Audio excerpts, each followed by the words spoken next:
बिस्मिल्लाहिर्रहमानिर्रहीम। अस्सलाम वालेकुम नाज़रीन, आप यूट्यूब चैनल देख रहे हैं। मैं इमरान खान हूँ। पाकिस्तान तहरीक इंसाफ ने जेल भरो तहरीक का बाकायदा आगाज़ कर दिया है और अब जेल भरो तहरीक के अंदर शुरू में कुछ लोग गिरफ़्तार हो गए हैं और जिनमें मैं लीडर्स की बात करूँ, कुछ लीडर्स गिरफ़्तार हुए हैं और कारकुनों की बड़ी तादाद गिरफ़्तार हुई लाहौर में। पहले जो है वो ये मनाज़र बनाए गए और दिखाए गए कि पुलिस खड़ी है और अनाउंसमेंट कर रही है कि आ जाएँ जी, गिरफ़्तारी दे दें। जो कारकुन गिरफ़्तारी देना चाहते हैं वो आएँ और आकर गाड़ी के अंदर बैठें। और उसके बाद फिर कुछ देर के बाद हमने मनाज़र देखे कि वो गाड़ियां ना सिर्फ लीडर्स उनके अंदर बैठ गए पीटीआई के, बल्कि उन गाड़ियों के ऊपर छतों पे भी कारकुन थे और गाड़ियों के ऊपर भी कारकुन थे और पीछे लटके हुए भी कारकुन थे। तो कारकुन जो है वो पाकिस्तान तहरीक इंसाफ के वो गिरफ़्तारी देने के लिए वॉलंटियरली आ गए थे और उन्होंने अपनी गिरफ़्तारी दे दी है। लाहौर से जेल भरो तहरीक का आगाज़ हो गया है। पीएमएलएन के लोगों ने कुछ ऐसे क्लिप बनवाए पुलिस वालों के ज़रिए से, जिसमें खाली बसें खड़ी हुई कुछ जगहों पे दिखाई गई और पुलिस वाले अनाउंसमेंट कर रहे थे कि आएँ और गिरफ़्तारी दें। लेकिन ये सारा कुछ हो रहा था कारकुनों के और लीडर्स के आने से पहले। लेकिन जब वो लोग आए तो मनाज़िर बताते हैं कि बहुत बड़ी तादाद में लोग माल रोड के ऊपर मौजूद थे और फिर उन्होंने गिरफ़्तारियाँ देना शुरू की। और फिर शाह महमूद कुरैशी साहब ने पहली गिरफ़्तारी दी, असद उमर साहब गिरफ़्तार हुए और ज़ुबैर नियाज़ी लाहौर से वो गिरफ़्तार हुए। मैंने चीमा साहब को देखा, शायद वो गिरफ़्तार हो गए हैं क्योंकि वो गाड़ी के साथ लटके हुए थे, उनको शायद अंदर ले जा रहे थे या पता नहीं बाहर घसीट रहे थे। लेकिन जमशेद इकबाल चीमा साहब हैं, कुछ और लोग हैं, उमर सरफराज चीमा साहब वो भी गिरफ़्तार हुए हैं, दीगर कुछ और लोग हैं वो भी गिरफ़्तार हुए हैं और कारकुन एक बड़ी तादाद में गिरफ़्तार हो गए। देखिए, पाकिस्तान तहरीक इंसाफ ने जो हिकमत अमली बनाई थी गिरफ़्तारियों के लिए, वो क्या थी? उन्होंने गिरफ़्तारियों के लिए हिकमत अमली बनाई कि हम उन लोगों को गिरफ़्तार करवाएंगे जो बाहर आने की जल्दी ना करें, यानी उनकी फैमिलीज़ उनके लिए ज़मानतें अप्लाई ना करें और कोई गिला शिकवा ना किया जाए। वो कारकुन जो वॉलंटियरली गिरफ़्तारी देना चाहते हैं उनको इस बात के ऊपर पहले वो राज़ी नामा उनसे हुआ और उन्होंने इस बात को एक्सेप्ट किया कारकुनों ने, और इस बात की उन्होंने गारंटी दी कि वो पार्टी की पॉलिसी के मुताबिक जितने दिन भी उनको अंदर रहना पड़ा वो जेल के अंदर गुजारेंगे। अभी लाहौर में ये पहला मरला हुआ है गिरफ़्तारियों का। अभी लाहौर में गिरफ़्तारियों के मज़ीद मराहिल आएंगे। आप देखते जाइए कि लाहौर में कितने लोग कैसे बार बार गिरफ़्तार होते हैं। अभी बहुत सारे मनाज़िर हैं जो अभी आपने देखने आने वाले दिनों में। इसलिए ये तय किया गया था कि 200 कारकुन गिरफ़्तार होंगे, लेकिन फवाद चौधरी साहब का क्लेम है कि जो कारकुन गिरफ़्तार हुए हैं वो इससे दुगनी तादाद में गिरफ़्तार हो गए हैं। बहुत सारे ऐसे कारकुनों ने वॉलंटियरली गिरफ़्तारी दे दी है जिनका नाम लिस्टों के अंदर शामिल नहीं था। अब ये ऐसे तो गिरफ़्तारी होती नहीं है कि गवर्नमेंट को लिस्टें दे दे अपोजिशन के, जनाब इन बंदों को आपने पकड़ना है तो सिर्फ उन्हीं बंदों को पकड़ा जाए। वो तो जो गिरफ़्तारी देना चाहेगा वो गिरफ़्तारी दे देगा और जो खिलाफ वर्जी करेगा कानून की उसको पुलिस गिरफ़्तार कर लेगी।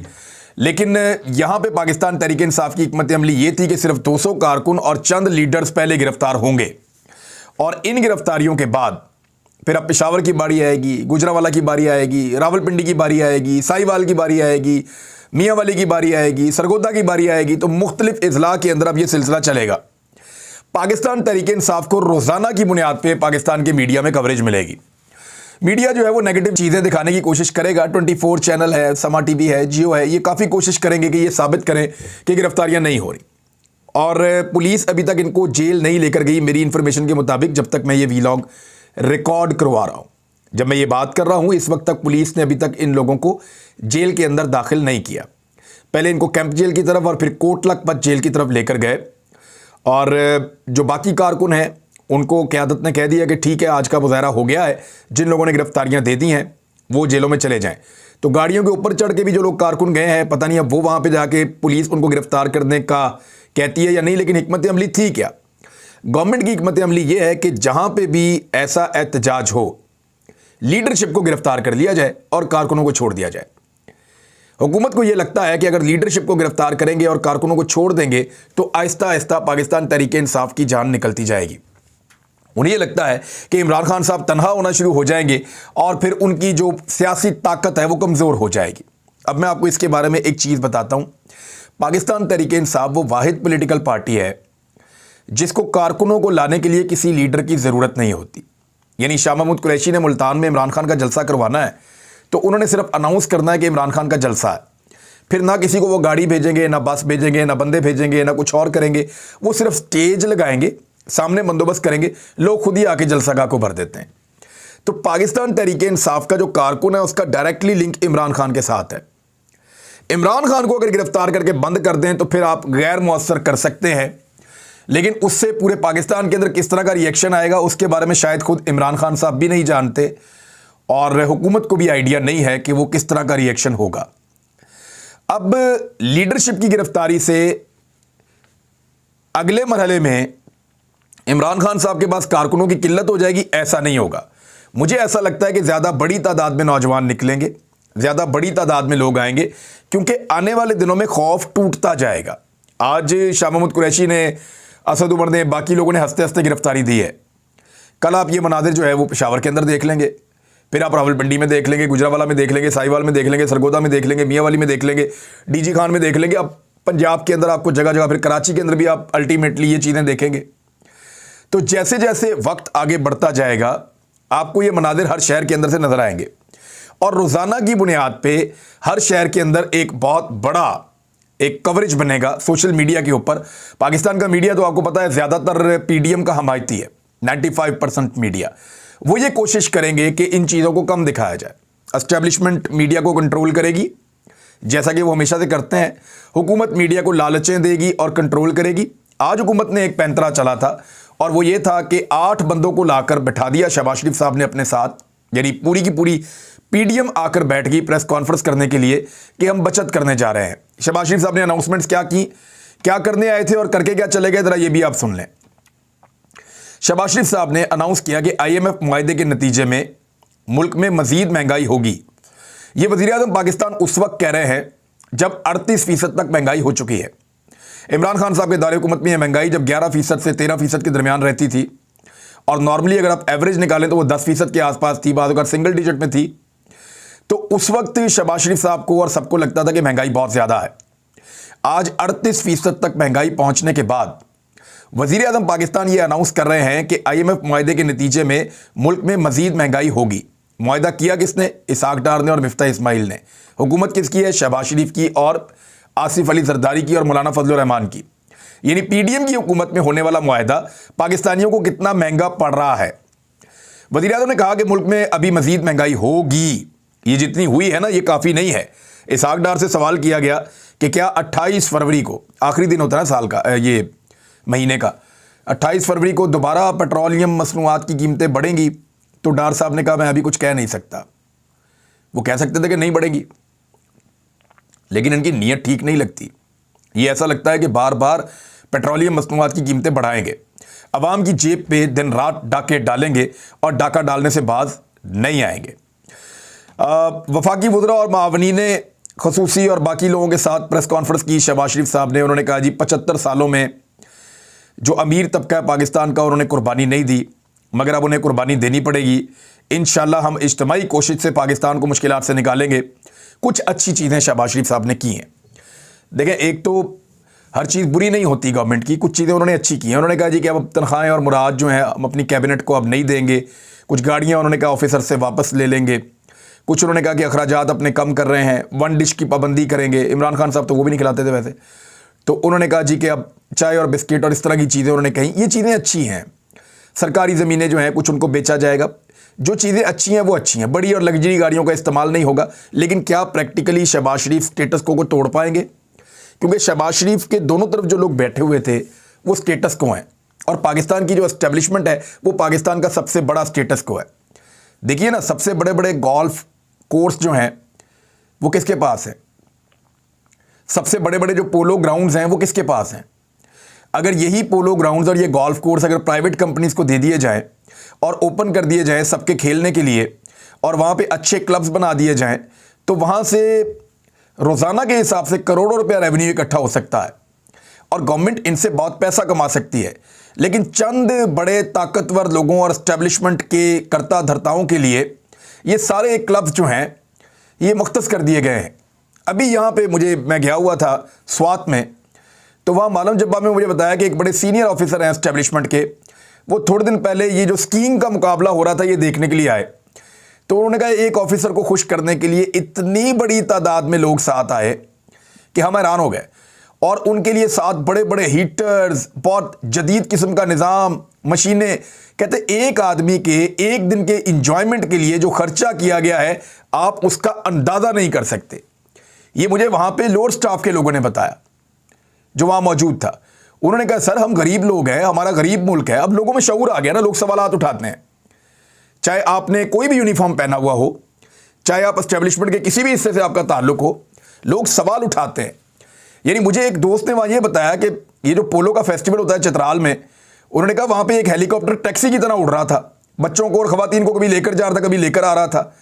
तो इस किस्म की चीज़ें जो पाकिस्तान में हो रही हैं ये बड़ा अनफॉर्चुनेट है, बड़ी ज़्यादती है। पाकिस्तान के वसाइल के ऊपर कुछ लोग और उनके ख़ानदान अय्याशियाँ करते हैं। ये बड़े बड़े जो पोलो ग्राउंड्स हैं, ये बड़े बड़े जो क्लब्स हैं, ये बड़ी बड़ी जो महफिलें लगती है जहाँ पे, ये अवाम के टैक्स का पैसा है। शायद अवाम ने कभी इन जगहों को देखा भी ना हो। तो शहबाज शरीफ साहब अगर ये सब खत्म कर सकते हैं तो करें। इमरान खान साहब ने कुछ चीज़ें शुरू की थी, उस पर उनका मजाक उड़ाया गया। अब शहबाज शरीफ साहब कह रहे हैं लग्जरी गाड़ियां हम बेच देंगे। इमरान खान साहब ने ये किया, उनका मजाक उड़ाया गया।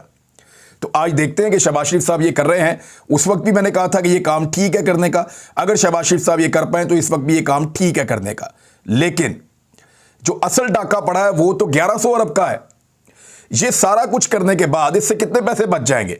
शहबाज शरीफ का क्लेम है कोई 100 अरब 200 अरब बच जाएगा साल का। लेकिन आप देखिए, साल का 100-200 अरब रुपया बचाने से बेहतर है कि वो जो NRO 2 आपने लिया है जिसमें 1100 अरब कौम का खा गए हैं, वो रिवर्स कर दें वापस। वो 1100 अरब रुपया पाकिस्तानियों को रिकवर करके दे दें। इमरान खान साहब के दौरे हुकूमत में 480 अरब रुपए रिकवर होके कौमी खजाने में आए थे। ये जो लूट मार हो रही थी पाकिस्तान में कई दहाइयों से, इमरान खान साहब के दौरे हुकूमत में जब नैब ने रिकवरियां शुरू की तो 480 अरब रुपए रिकवर हुए। पूरे पाकिस्तान की तारीख की रिकवरी एक तरफ और उससे कई गुना ज्यादा ये रिकवरी है, और ये पैसा कौमी खजाने में आया था। ये 1100 अरब भी कौमी खजाने में आना था जिसपे NRO 2 ले लिया है। अपने लिए NRO 2 और पाकिस्तानियों के लिए मुश्किलात, पाकिस्तानियों के लिए महंगाई और पाकिस्तानियों के लिए हैवी टैक्सेस। ये शहबाज शरीफ साहब ने कोशिश की कि वो एक प्रेस कॉन्फ्रेंस करें और उस प्रेस कॉन्फ्रेंस के जरिए से जो इमरान खान साहब को कवरेज मिल रही है उस कवरेज को कम किया जाए। लेकिन मैं हैरान हो गया। यानी इमरान खान साहब का जो जेल भरो तहरीक है उसकी कवरेज को कम करने के लिए अपने 8 बंदे लेके आके शहबाज शरीफ साहब बैठ गए। 100 बंदा टोटल शहबाज शरीफ को पीटीवी पे नहीं देख रहा था। 90 पे जाके शहबाज शरीफ साहब की ब्रेकें लगी हुई थी। पहले 50 बंदे देख रहे थे कोई 1 घंटे तक, फिर बाद में कोई थोड़ी देर के बाद थोड़े बढ़ गए, कुछ कम हो गए, कभी बढ़ गए। तो वो 100 का ट्रिपल फिगर में शहबाज शरीफ दाखिल नहीं हो पा रहे थे पीटीवी पे। हर चैनल पे चंद 100 लोग शहबाज शरीफ को देख रहे थे, बहुत थोड़े थोड़े से लोग। लेकिन जिस वक्त इमरान खान साहब ने आकर शाम के टाइम पे खिताब किया तो उस वक्त लाखों लोग उन्हें देख रहे थे। यानी इमरान खान जब वजीर आजम थे वो अकेले बैठकर बात करते थे तो लाखों लोग एक एक चैनल पे उनको देख रहे होते थे। यहां शहबाज शरीफ साहब वजीर आजम हैं और वो अपनी पूरी पीडीएम की इत्तेहादी जमातों को साथ लेकर बैठते हैं और उनको देखते कितने लोग हैं? बहुत थोड़े से लोग। अभी काफ़ी काम होगा, आप देखिएगा। ये हुकूमत को लगता है कि उन्होंने एक बड़ी प्रेस कॉन्फ्रेंस करके थोड़ी कवरेज कम करवा दी, मेन लोगों को गिरफ्तार कर लिया। अभी बहुत सारे सरप्राइज आएंगे। एक सरप्राइज पेशावर से आएगा, रावलपिंडी से आएगा, बाकी शहरों से आएगा और लाहौर में दोबारा गिरफ्तारियां होंगी। इन चीज़ों से पाकिस्तान तहरीक इंसाफ को सोशल मीडिया पर और रवायती मीडिया पर भी पाकिस्तान में रोज़ाना की बुनियाद पर कवरेज मिलेगी और पाकिस्तान तहरीक इंसाफ एक डाटा जारी करेगी कि आज उनके कितने कारकुन गिरफ्तार हुए, और ये जो गिरफ्तारियों की तफसीलात होंगी ये रोज़ाना की बुनियाद पर शेयर की जाएंगी। इमरान खान साहब ने शहबाज शरीफ साहब की जो प्रेस कॉन्फ्रेंस है उसके बाद खासा उनको आड़े हाथों लिया है। वो जो कुछ भी उन्होंने कहा वो फिर उस पर हम बात कर लेंगे। लेकिन एक बात जो इमरान खान साहब की जो उन्होंने बड़े अज़म के साथ कही, और उन्होंने कहा कि मैं अब नहीं छोड़ूंगा और मैं ये अपने अल्लाह को गवाह बना के ये वादा करता हूँ आज, और आप सबसे मेरा ये वादा है कि मेरी अगर ज़िंदगी रही तो अब जो लोग जुल्म करेंगे, 25 मई को जुल्म करने वाले तो बच गए थे किसी ना किसी तरीके से, वैसे भी जिन्होंने उनसे जुल्म करवाया था उन्होंने उनको सपोर्ट किया और उनको फैसिलिटेट किया और उनको बचाने की कोशिश की। लेकिन इमरान खान का कहना था कि हुकूमत तो पाकिस्तान तहरीक इंसाफ की आ रही है, और जब पाकिस्तान तहरीक इंसाफ की हुकूमत आएगी तो अब आप सबको कटहरे के अंदर लेके आऊंगा, किसी को नहीं छोड़ूंगा, ये मेरा आपसे वादा है। ये इमरान खान साहब ने कहा है और ये काम इमरान खान साहब को पहले भी करना चाहिए था। लेकिन क्योंकि परवेज़ लाई थे वज़ीर आला पंजाब और मोनस लाई थे, वो ब्यूरोक्रेसी के साथ और एस्टेब्लिशमेंट के साथ बनाकर रखना चाहते हैं और बड़ी कमज़ोर पिच पर रहते हैं, लिहाजा उन्होंने किसी भी किस्म का मुकाबला करना मुनासिब नहीं समझा और पाकिस्तान तहरीक इंसाफ के कई मरतबा कहने के बावजूद उन्होंने उन अफसरान के खिलाफ कोई एक्शन नहीं लिया। अब इमरान खान साहब ने कहा है तो उम्मीद की जा सकती है कि आइंदा ऐसे लोगों के खिलाफ एक्शन होगा, क्योंकि जब तक एक मरतबा एक्शन नहीं होगा ना, शहबाज शरीफ साहब जब पाकिस्तान से बाहर गए तो वापस आके उन्होंने सबसे पहले निशाने इबरत किसको बनाया था? ऐसे ऑफिसर्स को। इसीलिए उनसे लोग डरते हैं।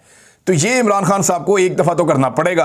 लेट्स सी वो इस दफ़ा करते हैं, लाकानूनियत करने वालों को कानून के दायरे के अंदर लाते हैं या नहीं ला पाते हैं। उसके लिए पहले इलेक्शन होगा, फिर वो हुकूमत में आएंगे, फिर ही चीज़ें आगे बढ़ेंगी। जेल भरो तहरीक का सिलसिला जारी है, हम आपके साथ चीज़ें शेयर करते रहेंगे। बहुत सारी इंपॉर्टेंट खबरें मेरे पास हैं, वो आपको मैं अगले व्लॉग में बताऊंगा। अब तक के लिए इतना ही, अपना ख्याल रखिएगा, अपने इस चैनल का भी। अल्लाह हाफिज़।